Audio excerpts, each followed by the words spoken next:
আসসালামু আলাইকুম, সবাই কেমন আছেন? কুকিং অ্যান্ড হবিস চ্যানেলে সবাইকে স্বাগতম। তো আজকে তৈরি করে দেখাবো নোয়াখালীর বিখ্যাত খোলা জা পিঠা বা খোলা জালি পিঠা, যে নামে চিনেন। তবে এই পিঠাকে মূলত খোলা দিয়ে বা মাটির খোলা দিয়ে বানানো হয়, এজন্য এটাকে খোলা জা পিঠা বলা হয়। কীভাবে শুকনো চালের গুঁড়ো দিয়ে এই পিঠা বানানো যায় সেই রেসিপি আজকে আমি দেখাবো খুব সহজে। যারা নতুন পিঠা বানাতে পারে না এবং বানানোর কারণে খেতে পারে না, এবং শুকনো চালের গুঁড়ো দিয়ে বা বাজারের কিনা চালের গুঁড়ো দিয়ে কিভাবে সহজে বানানো যায় সেই রেসিপি আজকে আমি দেখাবো খুব সহজেই। তো প্রথমে আমি এখানে 2 কাপ পরিমাণ শুকনো চালের গুঁড়ো নিয়েছি। আতপ চালের গুঁড়ো, এটা একবারে রোদে শুকানো ঝরঝরা। তো এই শুকনো চালের গুঁড়ো কিভাবে বানাতে হয় সেই প্রসেসটা আজকে দেখাবো। সেম রেসিপি ফলো করে আপনারা বাজারে যে শুকনো চালের গুঁড়োটা পাওয়া যায় সেটা দিয়েও বানাতে পারেন। তো আমি এখানে প্রথমে 1 চা চামচ লবণ দিয়ে দিয়েছি। 2 কাপ চালের গুঁড়ার জন্য 1 চা চামচ লবণ দিয়ে দিয়েছি। লবণ চালের গুঁড়ার সাথে মিশিয়ে এরপরে আমি নর্মাল পানি দিয়ে দিব। নর্মাল পানি দিয়ে একটু একটু করে মিক্স করে নেব। একটা টিপস বলি, সেটা হচ্ছে আপনার যদি চালের গুঁড়া আতপ চাল সাথে সাথে আপনি ভাঙান, তাহলে ওই চালের গুঁড়াতে আপনার গরম পানি দিতে হয় না, নর্মাল পানি দিয়ে আপনি পিঠা বানাতে পারেন। কিন্তু এভাবে শুকানো ঝরঝরা বা বাজারে কিনা শুকনো চালের গুঁড়ো দিয়ে যদি আপনি পিঠা বানান, তাহলে আপনাকে অবশ্যই গরম পানি অ্যাড করতে হবে, না হলে পিঠাটা শক্ত হয়ে যাবে, সাদা সাদা থেকে যাবে, পিঠাটা পারফেক্টলি হবে না। তো এই জন্য প্রথমে আমি ঠান্ডা পানি বলতে নর্মাল পানি যেটা, সেটা দিয়ে আমি এভাবে একটা ঘনত্ব ডো তৈরি করব। একবারে পাতলা হবে না, এর মধ্যে আমি ফুটন্ত গরম পানি ঢালবো। গরম পানি না দিলে পিঠাটা পারফেক্টলি হবে না। তো এই তো দেখেন, আমি চামচ উঠে দেখাচ্ছি, এভাবে একটা ব্যাটার তৈরি করে নেব।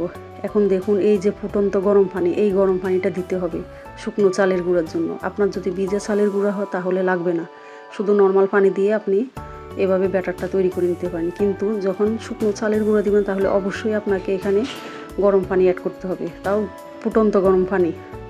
তো আমি এখানে ফুটন্ত গরম পানি একটু একটু করে দিয়ে দেব, একবারে দেব না, বেশি পাতলা হয়ে যাবে। তুমি অল্প অল্প করে দিয়ে নেড়ে চেড়ে মিক্স করে নেব। তো এখানে আমার আরেকটু গরম পানি লাগবে, এজন্য আমি আরেকটু দিয়ে দেব। এই তো দেওয়ার পরে আমি আবারও মিশিয়ে নেব। মেশানো হয়ে গেলে আমি এর মধ্যে একটা ডিম ভেঙে দেব। তো আপনারা চাউলের গুঁড়া পরিমাণ বুঝে ডিম দিবেন। আমি এখানে একটা দিয়ে দিয়েছি, একটাই হয়ে গেছে। আপনারা চাইলে এখানে 2টো ব্যবহার করতে পারেন, চাউলের গুঁড়া বেশি হলে 2টো ব্যবহার করা যাবে, সমস্যা নেই। তো আমি এখানে একটা দিয়ে দিয়েছি, আমার ডিমের সাইজটা বড় ছিল, তো আমি একটা দিয়ে দিয়েছি, একটাতে হয়ে গেছে আমার। তো আমি ডিমটা এখন ভেঙে পুরো ব্যাটারটার সাথে মিক্স করে দেব। তো ডিমটা অবশ্যই সব শেষে দিবেন, প্রথমে দিবেন না, কারণ প্রথমে দিলে গরম পানি দেওয়ার সাথে সাথে ডিমটা শক্ত হয়ে যাবে। তো এভাবে সব কিছু নেড়ে মিক্স করে নেব। মিক্স করে নেওয়ার পর ব্যাটারটা এরকম পাতলা হবে, ঘন হবে না। সেম প্রসেস ফলো করে আপনারা এই ব্যাটার দিয়ে চিতই পিঠাও বানাতে পারেন, ডিম ছাড়া। শুধু ডিম ছাড়া যেভাবে বানিয়েছে এভাবে ডিম ছাড়া চিতই পিঠাও সেমভাবে বানানো হয়। তো এই তো আমার ব্যাটারটা তৈরি। এটা একবারে ঘন হবে না, এরকম পাতলাই হবে। তো আমি আগে থেকে চুলায় একটি মাটির তাওয়া বসিয়ে দিয়েছি, মাটির খোলা যেটাকে বলে, মাটির খোলা বসিয়ে দিয়ে এটাকে আমি গরম করে নিয়েছি। চুলার হিট অবশ্যই হাই হিটে রাখতে হবে, কারণ এই পিঠার জন্য চুলার আগুন অবশ্যই বেশি লাগে। তো মাটির খোলাটা গরম করে দিয়ে আমি হাত দিয়ে চেক করে দেখেছি এটা গরম হয়েছে কিনা। গরম হওয়ার পরে আমি এর মধ্যে চামচ দিয়ে ব্যাটার দিয়ে দেব। ব্যাটার দিয়ে এভাবে ঘুরিয়ে ঘুরিয়ে পিঠা তৈরি করে নেব।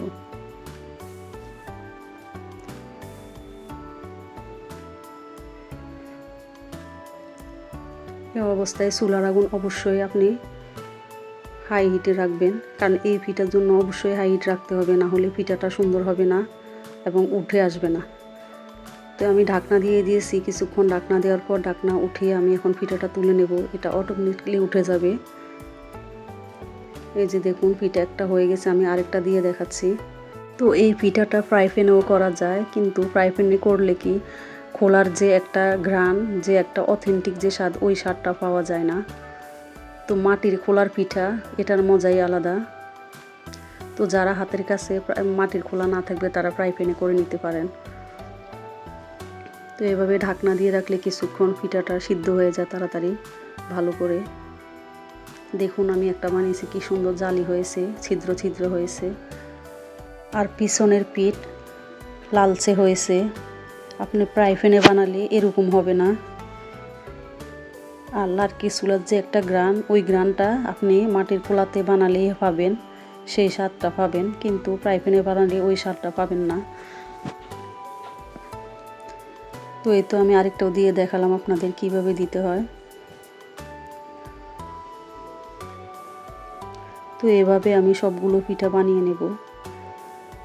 তো একটা কথা বলি, আমার যারা সাবস্ক্রাইব করা বন্ধু আছে তারা অবশ্যই ভিডিওটা দেখবেন, দেখে লাইক কমেন্ট এবং শেয়ার করবেন, অন্যকে দেখার সুযোগ করে দিবেন। আর যারা নতুন বন্ধু তারা অবশ্যই সাবস্ক্রাইব করে রাখবেন এরকম সহজ রেসিপি দেখার জন্য। নোয়াখালী জেলায় এই পিঠাটা মূলত খেজুরের রস, আঞ্চলিক ভাষায় যেটা রাব বলে, ওই রাবের সাথে খাওয়া হয়। শীতকালে বেশিরভাগ এই পিঠাটা কমন একটা পিঠা, সব পিঠে খাওয়া হয়, কিন্তু এই পিঠাটা বেশি খাওয়া হয়। তো এই পিঠা হাঁসের মাংস, গরুর মাংস সব কিছুর সাথেই ভালো লাগে, ভর্তা বলেন। তো এখন আমার কাছে মুরগির মাংস আছে, মুরগির মাংস আলু দিয়ে ঝোল করে রান্না করছি, তো আমি ওটার সাথে সার্ভ করব। সব কিছুর সাথেই ভালো লাগে এই পিঠাটা খেতে। তো একবার অবশ্যই ট্রাই করবেন, যারা না পারেন অবশ্যই এই রেসিপি ফলো করে বানাবেন।